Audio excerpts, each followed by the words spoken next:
আমি দাঁড়িয়ে আছি কৈলার টু ভাঙ্গাবিটা যে সড়কটা আমার কয়দিন ধরে বলতাছে আসবার জন্য। আমি ব্যস্ত দিকে আসতে পারি না, দেখি আর কি বলে। ভালো আছেন দাদা? হ্যাঁ দাদা ভালো আছে। বলেন কি বলবেন আপনি। এখন আমাদের ভাঙ্গাবিটা আমাদের গ্রাম, নরেন্দ্র সিদ্ধ আমার নাম। হুম আমি কৈলাইলের আর ভাঙ্গাবিটা রাস্তার জন্যে কিছু প্রসঙ্গে কথা বলবো।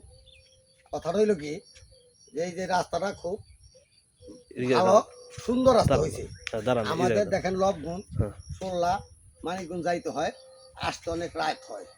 অনেক সময় রাস্তাটার জন্য একটু ভয় ভীতি কেন আসে সেই জন্য আমি একটু বলা বলবো। এই কিসের কারণ, অনেকে পাবলিকরা জনগণরা বলে যে রাস্তাটা খুব সুন্দর হয়েছে, দেখেন এইখানে যে কোনো সময় একটা দুর্ঘটনা হইতে পারে। এই জন্যে এই কলা গাছ প্রসঙ্গে আমি কথা বলবো। আমি কৈলালের লোককে কিছু বাজারে বলছি যে আপনারা কিছু লোক আসেন, আমরা ভাঙ্গাবিটার কিছু লোক যাই আপনার সাথে বসি, বৈশা যেভাবে হোক এই ভাঙ্গাবিটার রাস্তাটার জন্য কলা গাছগুলার জন্যে দেখেন কিছু দেখা যায় না। হঠাৎ যে কোনো সময় একটা কলা গাছ এই যে একটা অটো ঢুকবে, মাঝখানে অটো আলাদা ভয় পায়, কলা গাছ ফালাই দিলে তখন একটা দুর্ঘটনা হইতে পারে।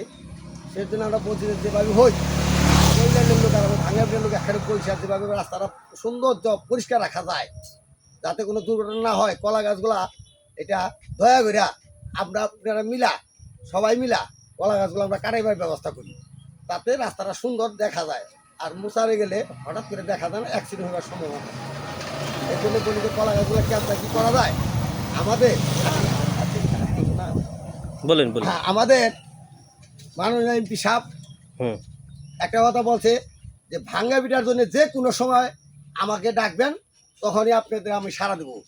তাইলে আমার একটা কথা হলো এমপি সাহেবের মহোদয়ের কাছে করজোর অনুরোধ, আমাদের এই রাস্তাটা আপনারা আসেন, মধ্যে মধ্যে দেখেন যেভাবে হোক রাস্তাটা কলা গাছগুলার জন্যে আমি অনুরোধ করি এই রাস্তাটার কলা গাছগুলা যেভাবে কাটা যায় আপনি একটু এই ইউনু সাহেবের কাছে আপনারা বৈশা এটা একটা করা যায়, আমাদের একটা আদেশ দিলে আমরা জনগণ লইয়া রাস্তার কলা গাছগুলা সবাইকে বলবো, যাতে জমিন আছে